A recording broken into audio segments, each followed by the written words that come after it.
නමෝ තස්ස භගවතු අරහතු සම්මා සම්බුද්දස්ස ඒ භාග්‍යවතු අරහතු සම්මා සම්බුදුරජාණන් වහන්සේට මාගේ නමස්කාරය වේවා.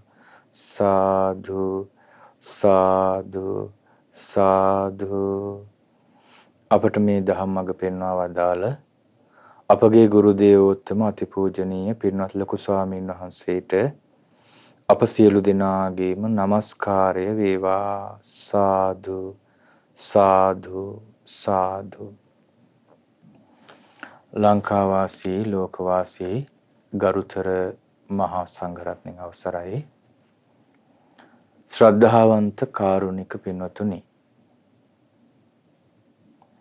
සුපුරුදු පරිදි අද උදෑසනත් මේ පින්වතුන් සෝදානම් වෙන්නේ චතුරාර්ය සත්‍ය ප්‍රකාශිත උතුම් ධම්මචක්කප්පවත්තන සූත්‍රය ඇසුරෙන් දහම් විවරණයක් ශ්‍රවණය කරන්න. අපේ ධම්සක් පැවතුම් සූත්‍ර වර්ණනාව වැඩසටහනේ 5 වැනි දේශනාවයි ඔබ මේ ශ්‍රවණය කරන්නේ. එදා බරණැස ඉසිපතන මිගදායේ ඇසළ සඳ නැගෙමින් පවතිනකොට ඒ දහවල් කාලයේ සවස් යාමේ අවසන තාම රාත්‍රිය එළඹිලත් නැහැ. මුවපොව්වන් එහෙ මෙහෙ ඇවිදින ඒ සුන්දර සන්ධ්‍යාවේ අපේ භාග්‍යවතුන් වහන්සේ පස්වග ශ්‍රමණයන් අමතා පින්වත් මහණෙනි, පැවිද්දන් විසින් සේවනය නොකළ යුතු මේ අන්ත දෙකකි. යම් මේ කාමයන්හි කාමසුඛයේ ඇලී ගලී වාසය කිරීමක් ඇද්ද, ඒ හීන වූ දෙකි, ලාමක වූ දෙකි, පුහුදුන් ජනයා විසින් සේවනය කරන දෙකි. උත්තම මිනිසුන් විසින් සේවනය නොකරන දෙකි, අනර්ථ සහිත දෙකි කියලා කාමසුඛල්ලිකානු යෝගී අන්තයත් පින්වත් මහණෙනි, යම් මේ තමාව පීඩාවට පත් කරන වැඩපිළිවෙලක් ඇද්ද, ඒ හීන වූ දෙයක්, දුක් සහිත දෙයක්, අනාර්ය දෙයක්, අනර්ථ සහිත දෙයක් කියලා ඒ අත්කිලමතානු යෝගයේ පිළිබඳව විස්තර කරලා ඒතේතේ භික්ඛවේ උභෝ අන්තේ අනුපගම්ම, මහණනි, ඔය අන්ත දෙකට නොපැමිණ තථාගතයන් වහන්සේ මජ්ක්‍ධිමා පටිපදා, මධ්‍යම ප්‍රතිපදාව, මැදුම් පිළිවෙත අවබෝධ කළා. ඒ මැදුම් පිළිවෙත චක්ඛුකරණේ, ඥානකරණේ, උපසමාය, අභිඥාය, සම්බෝධාය, නිබ්බානාය සංවත්තති. දහම්මැස උපදවලා දෙනවා, ඥානෙ උපදවනවා, සංසිඳීම උපදවනවා, විශිෂ්ට ඥානය, විශේෂ ඥානය උපදවනවා, සම්බෝධිය උපදවනවා, නිවන පිණිස පවතිනවා. කුමක්ද මේ මධ්‍යම ප්‍රතිපදාව? ඒ මේ සම්මා දිට්ඨිය ආදී අංග 8කින් යුතු ආර්ය අෂ්ටාංගික මාර්ගයයි. අපි යන්නේ ස්ථානයට එනකන් පැහැදිලි කරගත්තා ධම්සක් පැවතුම් සූත්‍රය. මතකද මුල්ම දේශනාවෙන් ධම්සක් පැවතුම් දෙසුමට පසුබිම් වෙච්ච කතාව අපි ඉගෙන ගත්තා. ඊළඟ දෙසුමෙන් ධම්සක් පැවතුම් සූත්‍රය සංක්ෂිප්ත වශයෙන් සරල සිංහල අර්ථය පැහැදිලි කරගත්තා. ඊළඟට අපි අන්ත දෙක පැහැදිලි කරගත්තා. ඊළඟට අපි චතුරාර්ය සත්‍ය අවබෝධයේ වටිනාකම පැහැදිලි කරගත්තා. අද අපි 5 වෙනි දෙසුමින් ඉගෙන ගන්නවා ඒ චතුරාර්ය සත්‍ය බුදුරජාණන් වහන්සේ විග්‍රහ කරන්නට ආරම්භ කළ විදිය. අපි අද ඉගෙන ගන්න පරිච්ඡේදයේ එක කොටසයි ඉගෙන ගන්නේ මේ දෙසුම ඇතුළේදී. නමුත් අපි ඒ පරිච්ඡේදයේම මුලින්ම අර්ථය මතක් කරගන්නවා. විශේෂයෙන් සිහිපත් කළ යුතුයි අද ධම්සක් පැවතුම් සූත්‍ර වර්ණනාව සඳහා විකාශන දායකත්වයේ කරේ ඔක්කම්පිටිය ගල්ටැම් මණ්ඩියේ පදිංචි පින්වත් ආර්.ආර්. බණ්ඩාරමණිකා මහත්මිය සහ පවුලේ සියලු පින්වතුන් විසින්. ඒ පින්වතුන් මිය පරලොව ගිය ඥාතීන්ට පින් අනුමෝදන් කරන්නට බලාපොරොත්තු වෙනවා. ඉතින් මේ පින්වතුනුත් ඒ වගේම ශ්‍රද්ධා රූපවාහිනිය ඔස්සේ ධර්මයේ ශ්‍රවණය කිරීමට හුරුව සිටින දෙස් විදේශ ලක්ෂ සංඛ්‍යාත සදහැවතුන් අරමුණු කරගෙන උන්ට තේරෙන්න සරලව අපි අද ධර්ම දේශනාව විස්තර කරනවා. ඉතින් ධර්ම දානය ලබා දෙන පින්නතුන් සතුටු වෙන්න කලාතුරකින් ලෝකයට ඇහෙන චතුරාර්ය සත්‍ය ධර්මයේ පිළිබඳවයි අපි ලෝකයේ මිනිසුන්ට අහන්න සලස්වන්නේ. ධම්සක ප්‍රවර්තනය කළේ බුදුරජාණන් වහන්සේ. ඒක ආපස්සට කරකවන්න කාටවත් බෑ. ඒ ධම්සක ප්‍රවර්තනය දෙව් මිනිස් ලෝ සත්වයාට අහන්න සැලසීම මොනතරම් භාග්‍යයක්ද? අද අපි ඉගෙන ගන්න පරිච්ඡේදයේ දුක්ඛාර සත්‍ය ගැන එම මුලින්ම සජ්ජහනා කරන්න.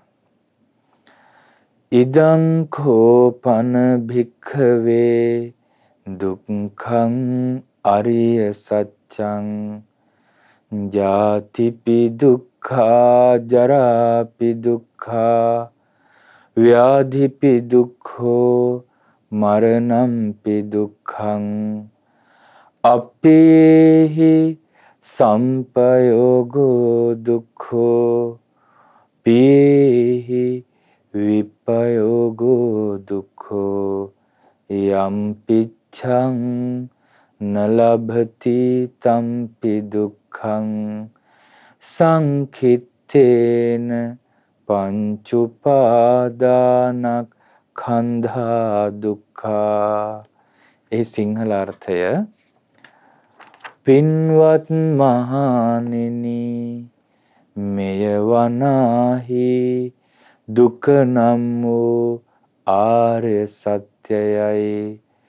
ඉපදීමද දුකකි ජරාවට පත්වීමද දුකකි රෝග පීඩා වැළඳීමද දුකකි මරණයද දුකකි අප්‍රිය පුද්ගලයන් හා අප්‍රිය වස්තුන් සමග එක්වීමද දුකකි ප්‍රිය පුද්ගලයන් හා ප්‍රිය වස්තුන්ගෙන් වෙන්වීමද දුකකි කැමති වන්නා වූ යම් දෙයක් ඇත්ද එය නොලැබීමද දුකකි සංක්ෂේපයෙන් කීවොත් පංච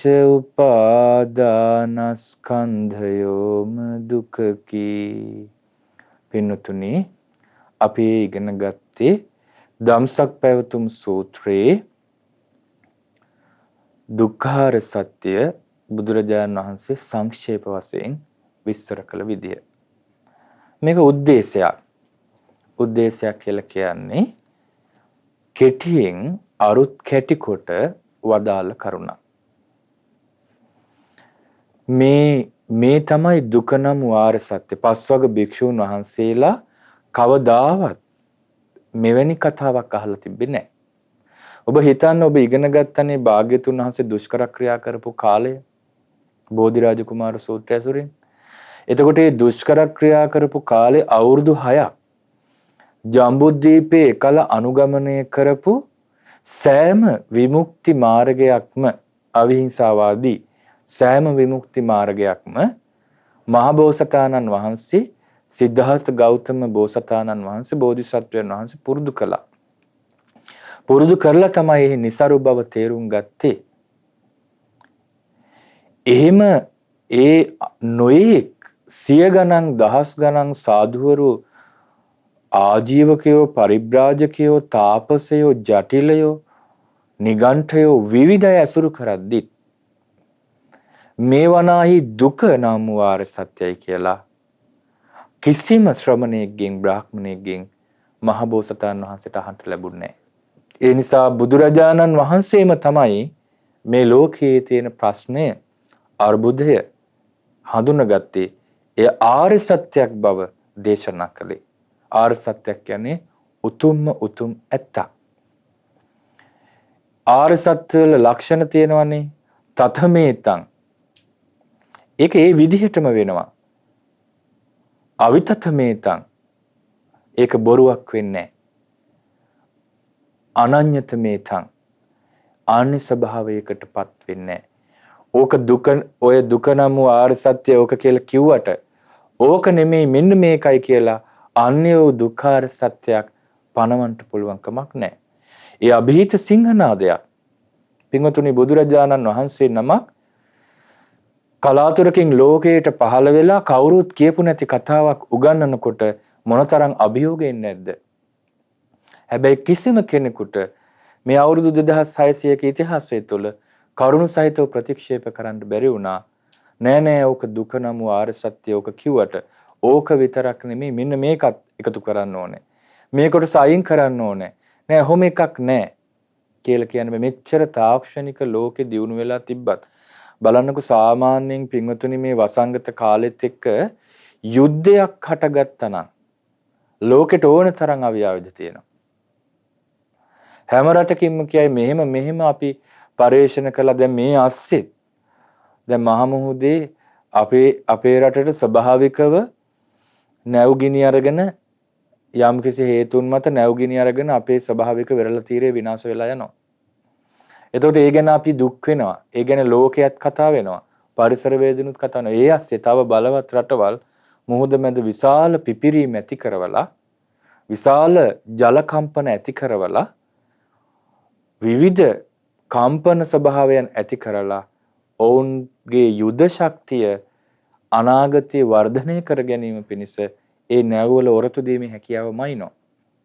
හැබැයි අපිට පෙවුණා මේ මිනිසුන්ගේ ජීවිත ආරක්ෂා කිරීමේදී ලෝකයේ දියුණු රටවල් කොච්චර උදාසීන වුණාද, කොච්චර ප්‍රමාද වුණාද, ඒ සෞඛ්‍ය ආරක්ෂිත බව මිනිසුන්ට ලබා දෙන්න ජීවිතේ වටිනාකම තහවුරු කරන්න. කරුණා මෛත්‍රිය රහිත ලෝකය. ඉතින් බුදුරජාණන් වහන්සේ මේ තරම් ඒ කියන්නේ අවුරුදු 2600කට ඉස්සර පනවපු දුක්ඛාර සත්‍ය මේ තරම් වර්තමානයේ මහා දියුණුවක් තියනවා යයි කියන තාක්ෂණික විප්ලව කරපු වෙන ග්‍රහලෝකවලට අඩිය තිබ්බ පය තිබ්බ මිනිස්සු ඉන්න ලෝකෙත් ඒක නෙමෙයි දුක්ඛාර සත්‍ය කියලා කාටවත් කියන්න පුළුවන් කමක් නැහැ. කියන්නේ කරුණා මෛත්‍රිය මුල් කරගත්ත මානුෂීය ගුණධර්ම මුල් කරගත්ත තාක්ෂණයක් නෙමෙයිනේ තියෙන්නේ. මිනිසුන්ට සැබෑම යහපත වන්නේ මොකක්ද කියලා ඒක හොයන්න යනව නෙමෙයිනේ.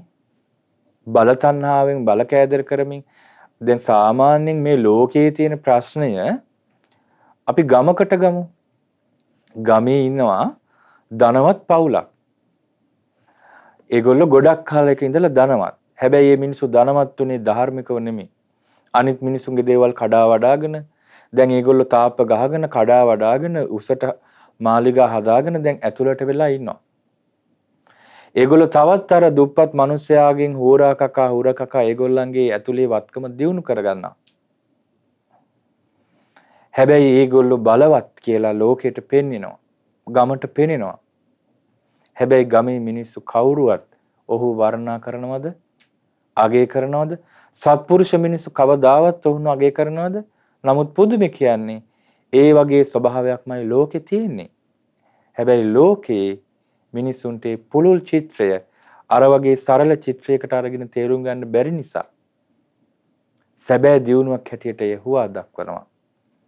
නමුත් ඊට වැඩිය අර පුංචි පැල්පතක ඉන්න මිනිසෙක් මානසික තෘප්තියෙන් කාටවත් කරදරයක් නැතුව කුසල සංඛ්‍යාත මාර්ගයේ ගමන් කරලා මේ මනුස්සයාට බැයිද සුගතිය යන්න?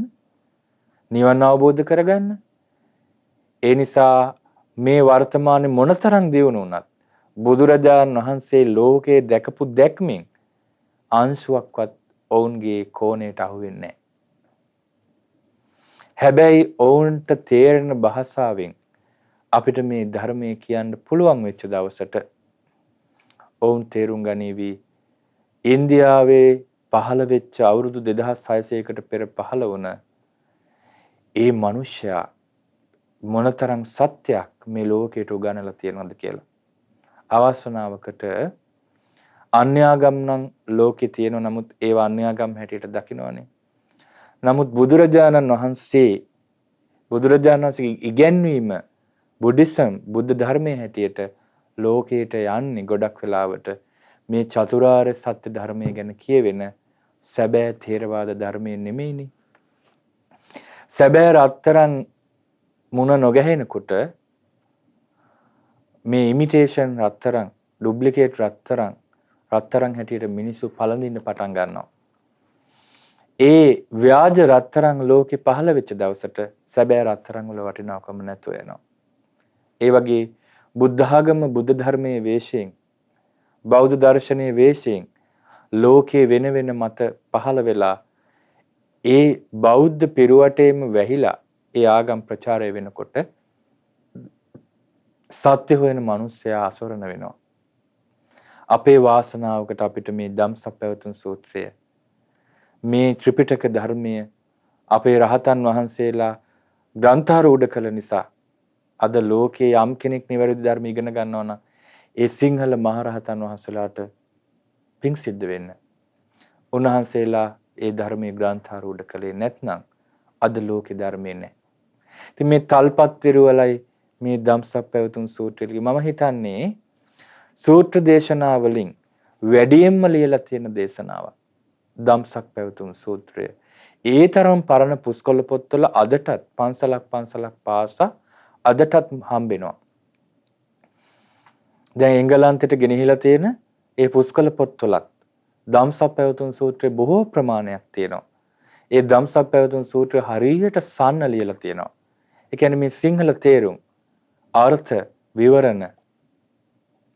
ඉතින් අද අපි ඉගෙන ගන්න මේ දුක්ඛාර සත්‍ය අවුරුදු 2600 ගණනක් ගිය අද මේ වසංගත රෝගේ පැතිරෙන මේ මහා අර්බුදකාරී ලෝකේ පවා ඒ බුදුරජාණන් වහන්සේ වදාළ සත්‍යම තහවුරු වෙනවා මිසක අපිටත් හැම වෙලාවෙම මතක් වෙන්නේ අපිට මේ කවදාවත් බණ කතා කරපු නැති මිනිස්සු පවා අපිත් එක්ක සාමාන්‍ය කරුණු විතරක් කතා කරන්න එන දහම් කතාව නොකරපු මිනිස්සු පවා ඇවිල්ලා කියන්නේ හම්බෙනකොට කියන්නේ දුරකතනින් කියන්නේ අනේ හාමුදුරුවනේ බුදුරජාණන් වහන්සේ කියපු එකම නෙවෙයි ඇත්ත. බුද්ධ ධර්මයේම නෙමෙයි ඇත්ත. බුදුහාමුදුරුවන්ගේ ගැන්වීමම නෙමෙයි ඇත්ත.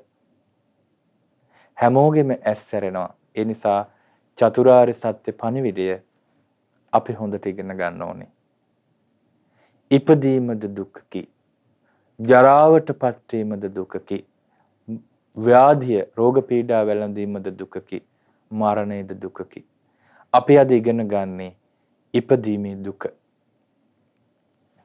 ඉපදීමේ දුක පිළිබඳව දැන් ජාතිපි දුක්ඛ කියන වචනය විග්‍රහ කරලා තියෙනවා මේ ධම්සප්පවතුන් සූත්‍රයේම තියෙන මේ චතුරාර්ය සත්‍ය විග්‍රහ කරපු පොත් සූත්‍රයක් තියෙනවා.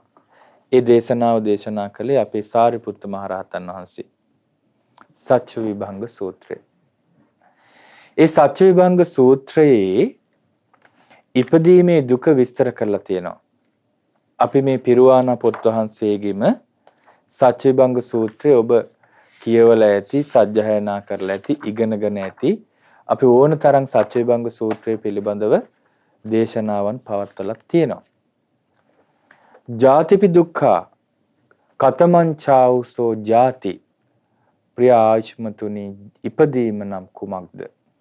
යා තේසං සත්තානං තම්හි සත්තනිකායේ ඒ සත්වයන්ගේ ඒ සත්ත්ව නිවාස තුල සත්‍යයන් වාසය කරන තැන්වල යම් ඉපදීමක් ඇද්ද? ජාති සංජාති විශේෂ උපතක් ඇද්ද?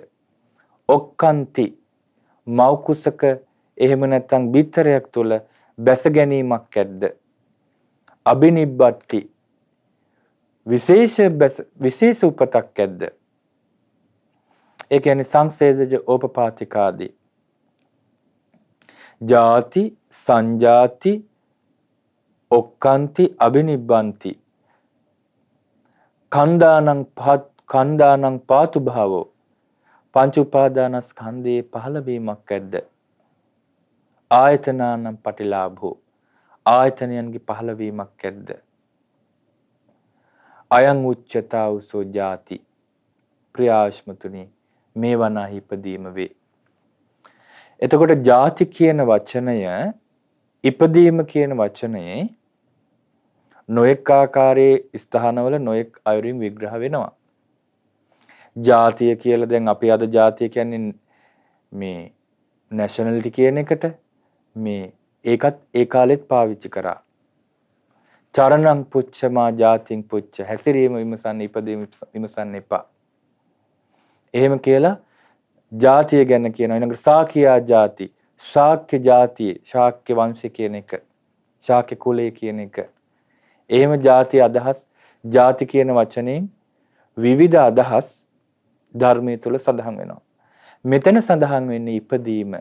ඉපදීම කියන්නේ මේ මව් කුසේ විඥානයේ බැස ගැනීම ඉඳලා මව් කුසේ නික්මීම දක්වා. බිත්තරයක් ඇතුලේ විඥානයේ පිහිටීම ඉඳලා ඒ බිත්තරෙන් එළියට එීම දක්වා. තෙත් පරිසරයක් තුළ විඥානය පිහිටලා සත්‍යයක් හැටියට පෙන්눔 කරන තාක්කල් ඕපපාතික සත්‍යයක් නම් අබිනිබ්බත්ති විශේෂයෙන් ඉපදෙනවා. ක්ෂණයකින් කර්මානුරූපව පහළ වෙනවා. අර කලින් කියපු ආකාර තුනෙන් තොරව. අන්න ඒකට කියනවා ඉපදීමේ දුක. ඒ ඉපදීම දුකක් වෙන්නේ කොහොමද? අපි දැන් ඉගෙන ගත්ත ಜಾති යම් උපතක් ඇද්ද? සංජාති විශේෂ උපතක් ඇද්ද? ඔක්කාන්ති මව් කුසකෝ බිත්තරයක බැස ගැනීමක් ඇද්ද? අබිනිබ්බත්ති සංසේජිත උපපාතික උපතක් ඇද්ද? කන්දානං පාතු භව ස්කන්ධයන්ගේ පහළවීමක් ඇද්ද? ආයතනානං පටිලාභෝ ඇස කන නාසය දිව කය මනස යන ආයතනයන්ගේ ලැබීමක් ඇද්ද? ඒ ಜಾති ඒ ඉපදීමයි. ඉපදීමේ නිර්වචනය. ඒ ඉපදීම දුකක් වෙන්නේ කොහොමද? ජාතිපි දුක්ඛ කියනවනේ. මේ දුක්ඛ කියන වචනය අර්ථ කීපයකින් තියෙනවා. දුක් වර්ග තුනක් තියෙනවා. මේක අංගුත්තර නිකායෙත් මට මතකයි මේ දෙසුමක් තියෙනවා. ඊපස්සේ නෙත්තිපකරණ ග්‍රන්ථ රත්නෙත් තියෙනවා. ඊළඟට පටිසම්භිදා මග්ග කුද්දක නිකායේ අවසාන භාගයේ සඳහන් වෙන ග්‍රන්ථයක් තියෙනවා. දුක ආකාර තුනයි. දුක්ඛ සංඛාර දුක්ඛ විපරිණාම දුක්ඛ. දුක්ඛ විපරිණාම දුක්ඛ සංඛාර දුක්ඛ. අපි මේ පිළිවෙලට ඉගෙන ගනිමුකෝ. දුක්ඛ කියලා කියන්නේ සාමාන්‍යයෙන් අපිට පේන්න තියෙන ස්වභාවිකව තියෙන කායික දුක් පීඩා, මානසික දුක් පීඩා. කායික චේතසික දුක්. සාමාන්‍යයෙන් ඕනෑම සත්වයකට අත්විඳින්න ලැබෙන කායික මානසික දුක්. විපරිණාම දුක කියලා කියන්නේ විපරිණාම කියන වචනේම තියෙනවානේ නැසෙනවා, වෙනස් වෙනවා කියන අදහසේ. එතකොට මෙතනදී විපරිණාම දුක් කියන පදය පටිසම්භිදා මග්ගපකරණේ විස්තර කරලා තියෙන විදිහට ගත්තොත් විපරිණාම දුක්ඛය කියලා කියන්නේ සැප විඳීම පෙරලෙනවා. සැප විඳීම වෙනස් වෙනවා. පරිණාමය වෙනවා. සැප විඳීම විශේෂයෙන් පරිණාමය වෙනවා දුක් විඳීමක් හැටියට. ආන් ඒක දුකක්. සැප විඳීමේ පෙරලීම දුකක්. ඒ නිසා විපරිණාම දුක්ඛ. අපි ඒවා දකිනවා. සංඛාර දුක්ඛ කියන්නේ උපේක්ෂා විඳීම. උපේක්ෂා විඳීමක් තියෙනවා නම් ඒක දුකකුත් නෑ සැපකුත් නෑ කියලානේ අපි සාමාන්‍යයෙන් කියන්නේ. ඒ උපේක්ෂා විඳීමත් වෙනස් වෙනවා. අන්න ඒක සංඛාර දුකට වැටෙනවා. ඊළඟට සියලුම මේ හේතුන් නිසා හටගත්ත දේවල් හටගන්නව නැති වෙනවා. හටගන්නව නැති වෙනවා. ඒක හරි පීඩාවක්. ආන්ගේ පීඩා සහිත බව නිසා ඒකට කියනවා මේ හේතුන් නිසා මේ සංකත ධර්මයන්ගෙන මේ දුක්ඛ විපරිණාම දුක්ඛ සංඛාර දුක්ඛ කියන එක දකින්න ලැබෙන්නේ. ඒ හට ගන්නව නැති වෙනවා අන්න එක පීඩාවක්. ඒ නිසා එකට කියනවා අපි සංඛාර දුක්ඛ කියලා. දුක්ඛ විපරිණාම දුක්ඛ සංඛාර දුක්ඛ. ඔය දුකේම ආකාර තුනක්. ජාතිපි දුක්ඛ කියන වචනේ තුලත් ඔය ආකාර තුනෙන්ම ලැබෙන දුක් අපිට අත්දකින්න වෙනවා. අපි මේ ජාතිපි දුක්ඛ කියන වචනය පුරාණ ආචාර්යයන් වහන්සේලා විග්‍රහ කරලා තියෙන විදිය පොඩ්ඩක් විමසලා බලමු. සෑම ග්‍රන්ථයකම වගේම දුක්ඛාර සත්‍ය දුක්ඛ සත්‍ය නිර්දේශයේදී දුක්ඛ සත්‍ය වර්ණනා කරද්දී දුක්ඛාර සත්‍ය විග්‍රහ කරද්දී ගොඩාක් වෙලාවට භාවිතා කරලා තියෙනවා මේ මෞකුසක උපදින අපි මිනිසුනේ. මිනිස්සු බොහොමයක් උපදින්නේ මෞකුසක නේ බොහොමයක් කියලා කිව්වේ. ඕපපාතිකව උපදින මිනිස් කොටසකුත් ඉන්නවා. තාම කලාතුරකින් එක ධර්මයේ සඳහන් වෙනවා. ඒක අපිට අද දකින්න අඳුන ගන්න හම්බෙන්න එක බුදු කෙනෙකුටම කියන්න පුළුවන් මේ සත්‍යය ඕපපාතිකව ඉපදුනේ කියලා. එතකොට මෞකුසක උපදිච්ච මිනිසයා මේ මෞකුසේ ඉපදීමේ ඉඳලා විවිධ අවස්ථාවල ඒ විග්‍රහ කරගන්න පුළුවන් විඳින්න තියෙන දුක පින්වතුනි. අපි මේ දේශනාවේ නිකන් දැනුමක් හැටියට කරුණු ඉගෙන ගන්න නැතුව ඔබ හිතන්න දැන් ඔබ මෞකුසක ඉපදිච්ච දවසේ ඉඳලා බිහිවෙන දක්වාම බිහිවීම දක්වාම මොනතරම්නම් දුකක් ඔබට විඳින්න ලැබුණද මේ පටිසම්භිදා මග්ගපකරණේ පටිසම්භිදා මග්ග අට කතාවේ සද්ධම්ම පකාසනී කියන අර්ථ කතාවේ හරි පැහැදිලිව මේ දුක පිළිබඳ විග්‍රහ කරනවා. අපි හිතන්න ඕන දේවල්. ඒ කියන්නේ මේ අපේ මනුස්ස ජීවිතයක් ලබාගත් අපි මේක ලස්සනට ඉපදුනා, පාටට ඉපදුනා, සුදට ඉපදුනා, ළමයාගේ නහය මෙහෙමයි, අපි මෙහෙම කියා ළමයාගේ සිනහව මෙහෙමයි කියලා හරියට මේ පුංචි අපේ ඇහැට කනට ලැබෙන ස්පර්ශයත් එක්ක අපි මුලාවටපත් වෙනවා. සත්‍ය අවබෝධ කරනු කැමති ශ්‍රාවකයා ඉපදීමේ දුක යනු කුමක්ද කියලා අඳුන ගන්න ඕනනේ. ඉපදීමේ දුක වෙනෙහි කරන්නට පුළුවනි අපිට මේ ඇහැට කනට පේන්න ඇහෙන්න තියෙන මේ මිනිස්යාගේ උපතින්ම බලන්න ඉපදීමේ දුක විස්තර කරනවා. ගබ්බෝක්ඛන්ති මූලක දුක. ගබ්බෝක්ඛන්ති කියන්නේ ගර්භයේ බැස ගැනීමත් එක්ක මේ සත්වයා ගර්භයේ ඉන්නේ නෙළුම් මලක් උඩ නෙමෙයි. මානෙල් මලක් උඩ නෙමෙයි. ලස්සන රන් තැටියක නෙමෙයි. රන් සිවිගයක් ඇතුලේ නෙමෙයි. සුවඳ කුටියක් ඇතුලේ නෙමෙයි. ඊටාම අපවිත්‍ර ගර්භාෂය ඇතුලේ පිළිසිඳගන්නේ. ඒ ගර්භාෂය තියෙන්නේ මේ ආමාශයට යටින් පක්ෂවාතයට උඩින් උදර පටලයත් ඒ වගේම කොඳු වැට පෙළියත් අතර අවකාශය. ඒ අවකාශය අතිශයින්ම අන්ධකාරයි. ඒ අන්ධකාරය ගර්භාෂය තුල හරියට වැසිකිලි වලක කිමිදිලා ඉන්න අසුචි අනුභව කරන පණුවෙක් වගේ ඊටාම චූටියට මේ හටගන්න මේ සත්වයා අර අන්ධකාරය දුක් විඳින්න ඕනේ. ඔබ අහලා ඇති ලෝකාන්තරික කියලා නිරයක් සක්වලවල් තුනක් අතර ඔබ මේ ගෝල තුනක් කොහොම එකට තිබ්බහම මැද අවකාශයක් පිහිටන්නේ අන්න ඒ වගේ ඉරහඳ එළිය වැටෙන්නේ නැති තද ඝනාඳුරක් තියෙන සීතලක් තියෙන නිරයක් තියෙනවා ලෝකාන්තරික කියලා. ඒ ලෝකාන්තරික නිරයේ අන්ධකාරය කිසිසේත්ම යමක් පේන්නේ නැහැ. ආන්නේ වගේ අන්ධකාරයක අර පුංචි සත්‍යයක් හැටියට දැන් මව් කුසේ වැඩෙනවා මේ උපතටපත් වෙච්ච මේ ස්කන්ධ පහ වැඩෙනවා. අපි ඒ විදිහට තමයි මව් කුසේ හිටියේ. දැන් මේ ලෝකේ පෙරලන්න වගේ හිතුවට. මාස 9ක් 9මාරක් ඒක ඔබ හිතන්න දැන් මේ සති දෙකක් ඔබව අලලා නිරෝධායනට කියලා කාමරයකට දාලා වහනවා. කොච්චර දුකටපත් වෙනවද? සමහර මිනිස්සු ඒක දරා ගන්න බැරුව නිරෝධායනය කරන්න එන පරීක්ෂකවරුන්ට කෙල ගහපු අවස්ථා තිබ්බා. පන්නන අවස්ථා තිබ්බා. හොස්පිටල් වලින් පැනලා යනවා. ඇයි මේ එක තැනක හිර වෙලා ඉන්න බැරුව? හැබැයි සියලුම දෙනාට අපි හැම දෙනෙකුටම අකමැත්තෙන් නමුත් මාස 9මාරක් විතර අපිට බඩ ඇතුලේ ඉන්න සිද්ධ වුණා මගේ. ඒ බඩ ඇතුළ සුවඳ තැනක් කියලා හිතනවද? එළිය තැනක් කියලා හිතනවද? පිරිසිදු තැනක් කියලා හිතනවද?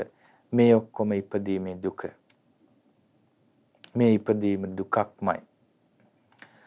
ගබ්බ පරිහරණ මූලක දුක්ඛය. ගැබ පරිහරණය කරනකොට පොඩ්ඩක් හයෙන් අඩිය තියලා ගියොත් හරියට උදාහරණයක් කියනවා මේ අට කතා ග්‍රන්ථ තුල බීපු මිනිස්සෙකුට එළු පැටියෙක් හම්බුණා වගේ. ඒ එළු පැටියව එහෙට මෙහෙට හරවලා නැට්ටෙන් උස්සනවා, කන් දෙකෙන් උස්සනවා, ලොන් වලින් උස්සනවා, ඒක එහෙට මෙහෙට හරව උට වද දෙනවා වගේ. මේ මව් කුසේ අම්මා කොච්චර පරිස්සම් කරන්න හැදුවත් හදිසියකටවත් හයියෙන් අඩිය තැබුණොත් ඒ වගේ මහා විපතකටපත් වෙනවා. මේකත් ඉපදීමේ දුක. ඊළඟට කියනවා මේ තද අඳුරෙන් යුතු මේ කුණප ගන්ධයෙන් ගැවසීගත් මේ මව් කුස ඇතුළ මේ ගර්භාෂය ඇතුළ හරියට අර කෑම හදන්න පිටි තම්බන්නේ රෙද්දක බැඳලා ආනි පිටි තැම්බෙනවා වගේ ඇතුලේ උෂ්ණයට තැම්බි ඉන්නේ. මොන තරම් දුකක්ද මේ ඉපදීමේ දුක. ඊට පස්සේ විස්තර කරනවා මේ ඉපදීමේ දුකත් එක්ක තවත් විස්තර කරනවා ඒ අම්මා සීතල වතුර ටිකක් බීවොත් සීතල වැඩි වතුර ටිකක් බීවොත් හරියට සීත නරකයට වැටුණා වගේ. එහෙම තමයි විස්තර වෙන්නේ. ඒතර අපිට නරකයේ සීතල අපිට විස්තර කරගන්න බෑනේ. නමුත් අපි නිකමට අපේ අතක් සීතල වතුර එකක දාගෙන හිටියත් විනාඩියක් අපිට දරා ගන්න බැරි ඇදුම් කන වේදනාවක් එනවා සීතලත් එක්ක. අපි සීත රටකට ගිහිල්ලා අපිට හීටරයක් නැතුව කාමරයක ඉන්න වුණොත් අපිට නිින්ද යන්නේ නැහැ. ඒ අත්දැකීම් ලැබපු අය ඇති. අපි සීතල රටක එලිමහන ඉන්නකොට අපේ මේ ඇඟිලි නිල් පාට වෙනවා. අපි ඔය බුද්ධ ගයාවේ එහෙම ඉන්නකොට ඉන්දියාවේ වන්දනාවේ යනකොට සීත කාල හම්බෙනවා. මේ ජර්සියක් අඳින්න නැතුව හිසට ආවරණයක් නැතුව අතට ග්ලව්ස් එකක් දාන්න නැතුව එලිමහන හිටියොත් ටික වෙලාවකින් ගල් වෙනවා. මේ ලේ ගමනාගමනේ නැතුව යනවා. එතකොට මේ මව් කුසේ ඇතුලේ ඉන්න මේ ලදරුවා ඊටාම චූටි පන ගැහෙන පොඩි මස් වැදල්ලක් නේ. තල තෙල් බිඳක් වගේ හටගෙන ටික ටික වැඩිලා මුං ඇට මෑට කඩල ඇට වගේ ප්‍රමාණයට ඇවිල්ලා මේ සාකා ප්‍රසාකා විහිදිලා මේ ටික ටික මේ අතපය ඇඟිලි මතුවෙමින් මේ වැඩෙන මේ ජීවිය මේ උපත ඒ උපත ඒ වගේ අර මේ පුංචි සිවියක් තියෙන අපි දැකලා තියෙනනේ කුරුළු පැටව එහෙම අර බිත්තරෙන් බාගෙට බිඳිච්ච බිත්තර වලින් එළියට ඇවිල්ලා ඉන්න ඒ වගේ සතෙකුට සාමාන්‍යයෙන් කුරුල්ලෙකුට වතුර ටිකක් ඉස්සට ඌට ඒක හානියක් නෑනේ අර චූටි සතෙකුට සීතල වතුර බිඳුවක් දැම්මොත් ඒකම ඇති ඌට මැරෙන්න. ඔගේ මහා දුකක් විඳින්න සිද්ධ වෙනවා. උණු වතුර ටිකක් බොනකොට මහා දුකක් විඳින්න සිද්ධ වෙනවා. ඇඟ පිච්චිලා යනවා. මේ ඔක්කොම ඉපදීමේ දුක. ලුණු ඇඹුල් කනකොට හරියට කියනවා ඒ කාලේ දරුණු හොරුන්ට දුන්න දඬුවමක් තිබ්බා කාරාපතච්චික කියලා. කාරාපතච්චික කියන්නේ මේ ඇඟ කපලා ලුණු ඇඹුල් සහිත මැටි ගහනවා. අනලා. එතකොට මොනතරම් වේදනාවක් එනවද? අපි දන්නේම නැතුව මේ මනුස්ස ජීවිතය තුළ අපේ චූටි කාලේ මව් කුසේ ඉන්නකොට ඒ වගේ දුක් විඳලා තියෙනවා. ඒ ඔක්කොම ඉපදීමේ දුක. සුගතියක ඉපදීමේ දුක මෙහෙමනම් දුගතියක කොහොමද? අපි ඉස්සරහට මේ දුගතිය ඉපදීමේ දුකත් විග්‍රහ කරගමු.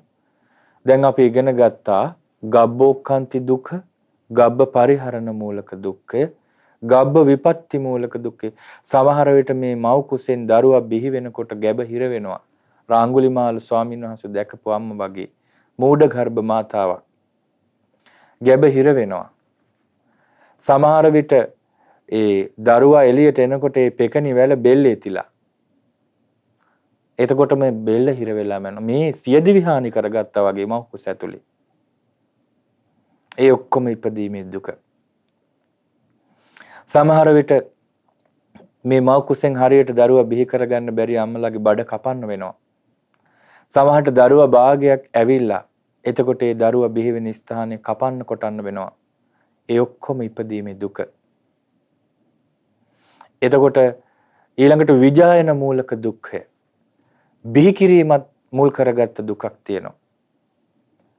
සාමාන්‍යයෙන් අර්ථ කතාවල නම් සඳහන් වෙන යතුරු සිදුරකින් ඇත් පැටියෙක් යන ගාණ්ඩ හදනවා වගේ වැඩක් මේක කියලා.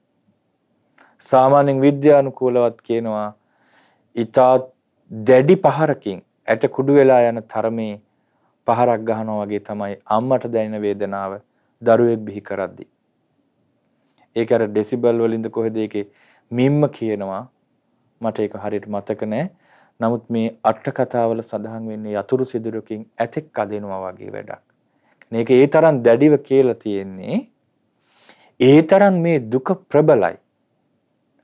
දැන් අර දරා ගැනීම හැකියාව තියෙන අවුරුදු 30ක් 35ක් වෙන අම්මට ඒ තරම් වේදනාවක් එනවා නම් ඒ යටකටු වස්යෙන් හිර වෙලා මේ මස් අස්සේ ඇතිල්ලෙමින් මේ ඊතා සියුම් සිවියක් තියෙන මේ පුංචි පැටියා එළියට එනකොට ඔහුට මොන තරම් දුකක්ද? විජායන මූලක දුක්ඛය. බිහි කිරීම මුල් කරගත් දුක මේකත් ඉපදීමේ දුකයි.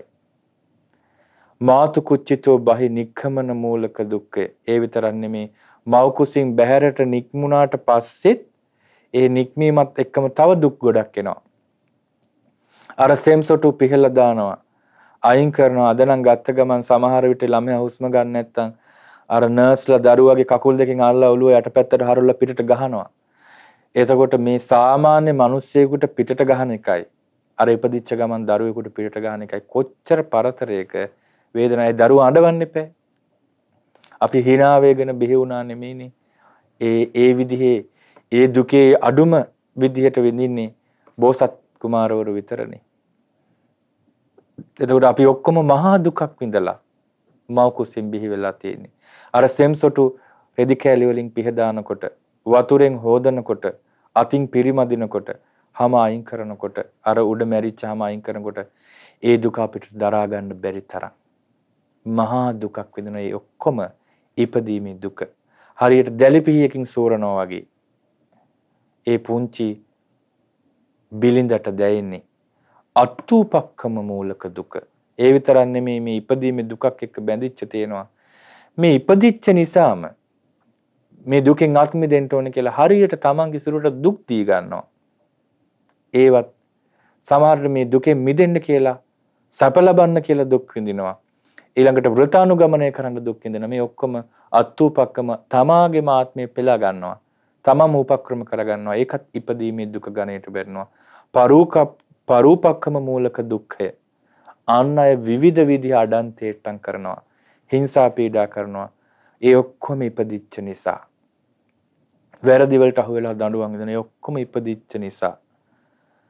මේ අනුන්ගෙන් වෙන සියලු වද බන්ධන පීඩා හිංසා ඔක්කොම ඉපදීම නිසා. ජාතිපි දුක්ඛ ඉපදීමේ දුක. ඔබට හිතෙන්න පුළුවන් මේ ඉපදීමේ දුක කෙලවරක් තියනවාද කියලා. දැන් අපි ඔය අංග සම්පූර්ණ මිනිස් දරුවෙක් උපදිනකොට උපදින විඳීමනේ විඳවන්න වෙන දුකනේ කතා කළේ. අතපය නැතුව උපදිනකොට ඇස් කන් පේ ඇහෙන්නේ නැතුව පේන්නේ නැතුව උපදිනකොට හුස්ම ගන්න බැරුව සමහර ළමයිගේ හෘද වස්තුව හරියට තැන පිහිටලා නැහැ. පෙනහළු හරියට පිහිටලා නැහැ. සමහර විට මේ විවිධ අවයවවල විශාල අඩුපාඩු සහිතව. දැන් ලංකාවේ ඉන්දියාවේ එහෙම ඒවා දකින්න ලැබෙනවා. පිට රටවල ගොඩක් අඩු. ඒකට හේතුව තමයි බලලා මරලා දානවා. මුලින්ම දෙමව්පියෝ මැෂින් වලින් පෙන්නලා දෙමව්පියන් කැමැත්ත ඇතුව දරුවා මරනවා. මේ මරණයටපත් වෙන්නේ මව් කුස ඇතුළේ ඉපදීම නිසාම නෙමෙයිද? ඉපදීමේ දුක. ඒ නිසා පින්වත්නි අපි ඉගෙන ගත්තේ ජාතිපි දුක්ඛ කියන වචනේ මනුස්ස ලෝකේ මව් කුසින් උපදිනකොට විඳින්න තියෙන දුක ඔබ නිකමට හිතලා බලන්න. තිරිසන් ලෝකේ මව් කුසකින් උපදිනකොට විඳින්න තියෙන දුක කොච්චරද කියලා. ගව දැන් ඒ වෙලාවෙම දුවන්න පයින්න පුළුවන් ගව පැටියෙක්නේ උපදින්නේ.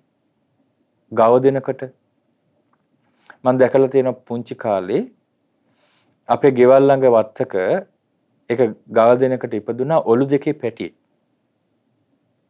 ඒ කාලේ ඒ පැත්තේ ප්‍රසිද්ධ වුණා. අපි බලන්න ගියා. ඒ ගව දෙනගේ පැටියා උපදින්න දවස් 2ක් 3ක් යනකම් ඒ ගව දෙනගේ ඒ දරුවා බිහි වෙන තැනින් භාගයක් එළියට ඇවිල්ලා ඊතුරු භාගේ හයියෙන් ඇද්දත් එළියට එන්නේ ඒ ගව දෙන හිට ගන්නවා වාඩි වෙනවා ඇවිදිනවා කඳුළු පෙරනවා කෑ ගහනවා ඒ දරුවා බිහි කරන්න බෑ.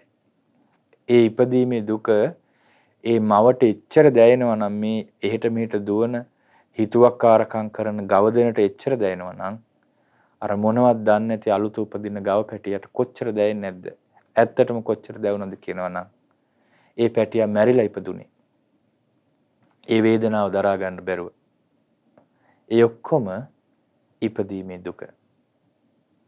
ඒ නිසා බුදුරජාණන් වහන්සේ මේ ඉපදීම ගැන කියපු දුක නම් ඒකාන්තයෙන්ම සත්‍යයි. අපි මේ ඉපදීමේ දුක පිළිබඳව යම් කිසි මට්ටමකට කතා කළේ. ඒ විතරක් නෙමෙයි. මනුස්ස ලෝකේ ඉපදීමේ දුකත් එක්ක සාමාන්‍ය මේ දුක විග්‍රහ කරද්දී පින්වතුනි වචන කීපයක් අපිට විශේෂයෙන් මේ පටිසම්භිදා මග්ගප්පකරණ ආදී ග්‍රන්ථවලදී ඉගෙන ගන්නට ලැබෙනවා. ආකාර 4කින් මේ දුක තේරුම් ගන්න පුළුවන්. මේක දුකක් වෙන්නේ විශේෂයෙන්ම මේ පීලනාර්ථයෙන්. පීලනට්ඨේන. පීලනාර්ථයෙන් කියන්නේ පීඩාවටපත් වීම. ඒක තමයි මූලික වශයෙන්ම අපිට දකින්න ලැබෙන දුක. දුක්ඛස්ස පීලනට්ඨෝ. මේ දුක්ඛයගේ පීලනාර්ථයෙන්. පීලන කියන්නේ පීඩාව.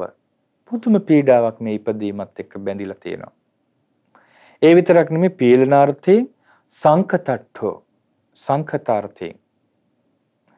සන්තාපට්ඨෝ සන්තාපය දැවිල්ලක් තියෙනවා. විපරිණාමට්ඨෝ විනාශ වී යන අර්ථයෙන්. පරිණාමයටපත් වෙන අර්ථයෙන්. මේ අර්ථයෙන් මේ දුක විග්‍රහ කරගන්න ඕනේ. සිත කය දෙක රිදවන ස්වභාවයක් තියෙනවා. මේ දුකේ. ඒකයි පීඩනාර්ථයෙන් ඉපදීම දුකක් කියන්නේ. දැන් ඉපදීම ජාතිපි දුක්ඛ. ඒ දුක වෙන්නේ කොහොමද? පීඩනාර්ථයෙන් දුකයි. මේ සිත කය රිදවන ස්වභාවය, සංකත ස්වභාවයක් තියෙනවා. නැවත නැවත ප්‍රත්‍යයන් කරන කොටගෙන ඉපදෙවිය යුතු බවක් තියෙනවා. කියන්නේ දැන් මනුස්ස ලෝකේ ඉපදිච්ච මේ මව් කුසේ ඉපදිච්ච සත්වයාට නැවත නැවත කන්න බොන්න දිදී අර අම්මා කාලා බීලා නැවත ඒ සංකතේ සංස්කරණය කරන්න ඕනේ. ඒක සංකත ස්වභාවයක්. සංකතං අபிසංකරොන්ති කියන්නේ සංකතේ අபிසංස්කරණය කරන ස්වභාවයක් තියෙනවා. එතකොට මේ නැවත නැවත ප්‍රත්‍යයන් කරන කොටගෙන ඉපදවිය යුතු බවක් තියෙනවා. පෝෂණය කළ යුතු බවක් තියෙනවා. මේ ඉපදීමේ ස්වභාවය තියෙනවා. සංකත ස්වභාවය. සන්තාප ස්වභාවයක් තියෙනවා මේ දුකේ. සන්තාප ස්වභාවය කියන්නේ ගින්නකින් නැවත නැවත දවනවා වගේ. අපි දැන් දුක විග්‍රහ කරන්න ගන්නකොට අපිට තේරෙන විදිහටනේ ගන්නෙ. අපිට දැනෙන්නේ පීඩනයක් විදිහට. අපිට දැනෙන්නේ මේ නැවත නැවත මේක හැදිය යුතු දෙයක් හැටියට. ඊළඟට නැවත නැවත ගින්නකින් දවන ස්වභාවයක් හැටියට විපරිණාමයට නැවත නැවත බිඳි බිඳි යන ස්වභාවයක් හැටියට අපිට මේ දකින්න පුළුවන්.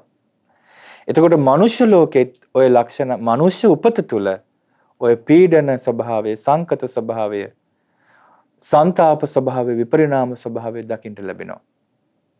මනුෂ්‍ය ජීවිතය තුල. දැන් ඔන්න බලන්න සංකත ස්වභාවයෙන් මිනිසෙක් වෙන නිකන් බෑ. මනුෂ්‍ය ආත්ම භාවයක් ලබන්න පෙර ඉඳලම මේ සංකත ස්වභාවය නිසා උපත දුකක් වෙනවා. මනුෂ්‍ය පංච උපාදානස්කන්ධයක් ලැබෙන්න මේ මිනිසියෙක් හැටියට ස්කන්ධ පහ ලැබෙනකොට ඒ තුල හරි දුකක් ගැබ් වෙලා තියෙනවා.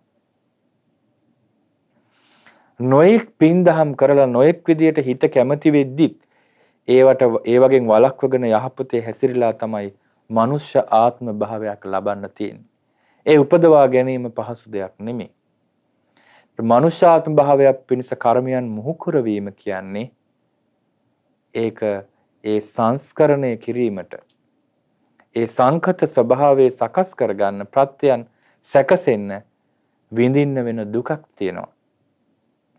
ඒකත් පීඩන ස්වභාවයක්, පෙළෙන ස්වභාවයක්. ඒකත් ඉපදීමේ දුකක්. ඉපදීම දුකක් කියනකොට අපිට ඒකත් ගණනය ගන්න පුළුවන් මේ මනුෂ්‍ය ලෝක උප්පත්තිය, මනුෂ්‍ය ලෝකයේ මේ ස්කන්ධයන්ගේ පහළවීම දුක. ඊළඟට මරණය දක්වාමත් ඒ පුංචි දරුවා මව කුසට ආපු වෙලාවෙ ඉඳලා මව පෝෂණය කරනවා, නැවතත් දෙමව්පිය පෝෂණය කරනවා, බිහි වෙච්ච දවසේ ඉඳලා තරුණ වයසදී වැඩිහිටි වයසේ තමන්ම පෝෂණය කරගන්නවා. ඒ මරණය දක්වාම නැවත නැවත ප්‍රත්‍යයන් සකස් කළ යුතු වෙනවා. ඒක සංකත ස්වභාවයෙන් දුක. ඒ උපතත් එක්ක බැඳිච්ච දුක. ආහාර පාන හොයන්න වෙහෙසෙන්න ඕනේ. මේ බත් ටිකක් කන්න ගොවියෙක් කොච්චර මහන්සියක් ගන්න ඕනේද? ඒ ඔක්කොම මුදල් උපයන්න, වස්ත්‍ර හදාගන්න, උපයගන්න, නිවාස හදාගන්න. මොන්ටිසෝරියට යන්නේ ඇයි? ශිෂ්‍යත්ව ලියන්නේ ඇයි? සාමාන්‍ය පෙළ උසස් පෙළ ලියන්නේ ඇයි? කැම්පස් යන්නේ ඇයි? මේ ඔක්කොම කරන්නේ කාලා බීලා හොඳට ඇඳලා පැළඳලා ජීවත් වෙන්නනේ. ඒ ඔක්කොම ඇයි? මේ සිරුර වෙනස් වෙනවා. නැත්නම් එකපාර සැපයක් උපදව ගත්තාම ඒ සැපේ එහෙම්ම තියෙනවා නම් සංකත ස්වභාවයක් නැත්නම් එහෙනම් මේකේ එහෙම දුකක් පනවන්න බෑනේ. නමුත් වහා වෙනස් වෙන ස්වභාවය ප්‍රත්‍යයන්ගෙන් නැවත නැවත සකස් කළ යුතු ස්වභාවයක් තියෙනවා. ඒ නිසා මේ සංකත දුක්ඛය, සංකත ස්වභාවය ඉපදීමත් එක්ක බැඳී තිබෙනවා. ඊළඟට මේ ඉපදීමත් එක්ක වෙනස් වෙන ස්වභාවය බැඳී තිබෙනවා. පීඩන ස්වභාවය බැඳී තියෙනවා. සංతాප ස්වභාවය බැඳිලා තියෙනවා. විශේෂයෙන්ම පින්වතුනි මේ මනුස්ස ලෝකේ ඉපදිච්ච මිනිසයාට කොච්චර දැවිලි තැවිලි උපදිනවද? ඒ ඔක්කොම ඉපදීමත් එක්ක. අපි අද ඉගෙන ගත්තේ ජාතිපි දුක්ඛා කියන වචනේ මේ හොඳට මිනිස්සෙක් හැටියට සුගතිය උපදින ලෝකයක ඉපදීමේ දුක අත්විඳින විදිය විතරයි. අපි ඉදිරියට ඉගෙන ගමු නිරේ දුක් විඳින විදිය, പ്രേත ලෝකේ දුක් විඳින විදිය, තිරිසන් ලෝකේ දුක් විඳින විදිහ. ඒ විතරක් නෙමෙයි මේ මනුස්ස ලෝකයෙන් ඉහළට තියෙන දිව්‍ය ලෝක බ්‍රහ්ම ලෝක වල දුකක් වෙන්නේ කොහොමද මේ උපත කියලා. ජාතිපි දුක්ඛා කියනකොට අපිට ඒක දැන් ජාතිපි දුක්ඛා, සංජාතිපි දුක්ඛා, ඔක්කාන්තිපි දුක්ඛා එහෙමත් ගන්න පුළුවන් නේ ඕනනම්. ඒ ජාති සංජාති ඔක්කාන්ති අබිනිබ්බන්ති කණ්ඩානම් පාතුභාව ආයතනානම් පටිලාභෝ මේ ඔක්කොම දුකනේ. ඉපදීම විග්‍රහ කරපු විදිහනේ. එතකොට මේ වචනයක් ගන්න. එතකොට අබිනිබ්බති විශේෂ උපතක් සංසේදජ හෝ උපපාතික උපතක් තියෙනවා නම් ඒකත් දුක. පංච උපාදානස්කන්ධ විස්කන්ධයන්ගේ පහළවීම දුකක්. ඇහැ කන නාසය දිවකය මනසේ හට ගැනීම දුකක්. මෙන්න මේ දුක්ඛාර සත්‍ය පිළිබඳ අපි ඉස්සරලා මෙහෙම විස්තර වශයෙන් ඉගෙන ගන්න. කෙටියෙන් ඉගෙන ගන්නවා, ආර්ථය ඉගෙන ගන්නවා, යම් විදිහට විග්‍රහ කර ගන්නවා, විස්තර වශයෙන් ඉගෙන ගන්නවා. ඊට පස්සේ අපට ජාතිපි දුක්ඛ කියනකොට අර දැනගත් විස්තරයත් එක්ක හැඟීමක් එනවා අපිට. ආන්න එතකොට අපි ඉපදීමට ආස කරන්නේ. දැන් මේ ලෝකය කියලා කියද්දී අපිට කොච්චර දේවල් එක්ක එකතු වෙච්ච සිතුවිල්ලක්ද ඉන්නේ. සමූහාර්ථයකින් සිතුවිල්ලක් එනවා. මේ මිනිස් ජීවිතය කියද්දී අපිට නිකන් ජීවිතය කියන අකුරු හතර නෙමෙයිනේ දැනෙන්නේ. සමූහ වශයෙන් අපිට තේරුම් ගැනීමක් පණ ඇති සිතුවිල්ලක් එනවා. අන්න ඒ වගේ ජාතිපි දුක්ඛ කියද්දී දුක කියන්නේ මොකද්ද? ජාතිය කියන්නේ මොකද්ද කියලා අපිට මෙහෙම ඉගෙන ගත්තාම හොඳ කලකිරෙන්න නිසි අවබෝධයෙන් කලකිරෙන්න නිසි විරාගයේ උපදවන සුළු තේරුම් ගැනීමක් හිතට ගන්න පුළුවන්. අන්න ඒක යෝනිසෝ මනසිකාරයේදී අපිට ගොඩාක් වැදගත් වෙනවා. දුක්ඛාර සත්‍ය භාවනාවක් හැටියට වඩන්න පුළුවන් නේ. දුක මෙනෙහි කිරීම. එතකොට ඉපදීම දුකකි කියලා දැන් හරියට අර්ථ ඉගෙන ගත්ත කෙනෙකුට හිත එකඟ කරගෙන සත්‍යයනා කරනකොට ඉපදීමද දුකකි ජරාවටපත් වීමද දුකකි කියද්දී හොඳට හිත සංසිඳිලා ඒක අවබෝධයෙන් කලකිරීම පැත්තට නැඹුරු වෙන විදිහේ තේරුම් ගැනීමක් එනවා. ඒ නිසා අද දවසේදී අපි මේ දේශනාව තුළින් විග්‍රහ කරගත්තේ පින්වතුනි පින්වත් දරුවනි ඉපදීමේ දුක. යම් විදිහකට අපි ඉදිරියටත් ඉදිරි දේශනාවලදී නැවත නැවත මේ ඉපදීමේ දුක පිළිබඳව විග්‍රහ කරගමු. එදා ඉසිපතන මේගදායේ ධම්සක් පැවතුම් සූත්‍රය දේශනා කරද්දී ජාතිපි දුක්ඛා කියන වචනය බුදුරජාණන් වහන්සේ වදාළේ එහි අර්ථයයි අපි මේ විදිහට විග්‍රහ කරගත්තේ. අපටත් මේ ඉපදීමේ දුක මේ බුද්ධ ශාසනයම අවබෝධ කරගෙන පිරිසිඳ දැනගෙන ආර්ය ශ්‍රාණික මාර්ගය තුලින් නිවනට සැපත් වෙන්න අපිට වාසනාව ලැබේවා. සාදු සාදු සාදු. පුණ්‍ය අනුමෝදනාව අද ධම්සක් පැවතුම් සූත්‍ර වර්ණාව සදහම් දෙසුමේ විකාශන දායකත්වයේ දරන්නේ ඔක්කම්පිටිය ගල්ටැම් මණ්ඩියේ පදිංචි පින්වත් ආර්.ආර්. බණ්ඩාර මණිකා මහත්මිය සහ පවුලේ සියලු පින්වතුන් රැස් කරගත් සියලු පින් කැමති සියලු දෙවියෝ අනුමෝදන්ව සැපයටපත් වෙත්වා.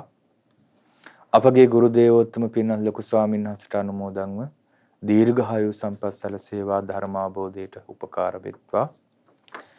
විශේෂයෙන්ම මේ රැස් කරගන්ට යෙදුණු සියලු පුණ්‍ය ධර්මයන් බණ්ඩාර මණිකා මහත්මිය නමින් මිය පරලොව ගිය ඩී.එම්. හීන් මණිකා මෑණියන්ට ආර්.ආර්. අපුහාමි පියාණන්ට වී.එම්. සියාතු මාමාට වී.එම්. පුංචි මණිකා නන්දාට ආර්.ආර්. පුංචි බණ්ඩා අයියාට ආර්.ආර්. ගුණතිලක මල්ලීට වී.එම්. කරුණාවතී දියණියට සහ වී.එම්. ආර්යදාස පුතණුවන්ට අනුමෝදන් වෙත්වා. අනෙකුත් මේ ජීවිතයේත් අනන්ත සසරෙත් මියගොස් පින් බලාපොරොත්තු වෙන ඒ නම් සඳහන් කළ සහ නොකළ සියලු ඥාති වර්ගයාට මේ උතුම් ධර්ම දානමේ පින හේතු වාසනා වී පරලොව ජීවිත සුවපත් වෙත්වා සපවත් වෙත්වා සංසාර දුකින් අත් මිදෙන්න හේතු වාසනා වෙත්වා කියලා සාදු කියලා පින් දෙන්න.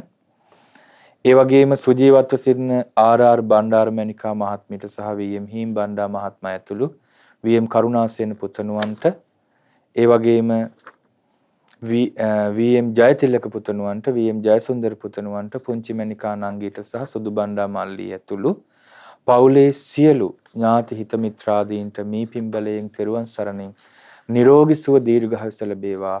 සියලු ධාර්මික කටයුතු සඵල වේවා. මේ බුද්ධ ශාසනයෙම චතුරාර්ය සත්‍ය අවබෝධයට මේ පින් හේතු වාසනා වෙත්වා කියලා සාදු කියලා පින් දෙන්න. ඒ වගේම සියලු දෙනාටම කල්යාණ මිත්‍ර සුර නිරතුරු සැලසෙන්න මේ පින් උපකාර වෙත්වා.